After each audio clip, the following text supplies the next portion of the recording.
जावेद शेख की अहलिया ने उनकी शोहरत का गलत फायदा उठाया।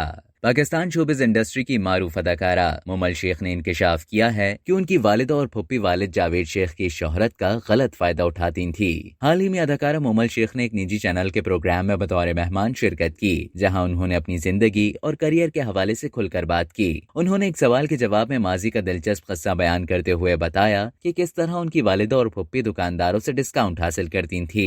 मुमल शेख ने बताया कि जब वो और उनका भाई शहजाद शेख छोटे थे, उस वक्त उनकी वालिदा जब कभी शॉपिंग के लिए मार्केट जाती या फिर जब कभी किसी हिदायतकार या प्रोड्यूसर से किसी तकरीब या किसी मकाम पर मुलाकात होती, तो अपने बच्चों की जानिब इशारा करके कहती कि क्या आपको मालूम है कि ये किसके बच्चे हैं। अदाकारा ने मजीद बताया कि वालिदा के इंकशाफ करने पर दुकानदार उन्हें अच्छा खासा डिस्काउंट दे देता था। मुमल शेख ने इसी नौयत का किस्सा अपनी मरहूम फुप्पी के हवाले से भी सुनाया कि वो फैसलाबाद में हुआ करती थी और वो जब भी वहाँ के मकामी बाजार जाती तो अपने भाई जावेद शेख का हवाला देकर डिस्काउंट हासिल किया करती थी।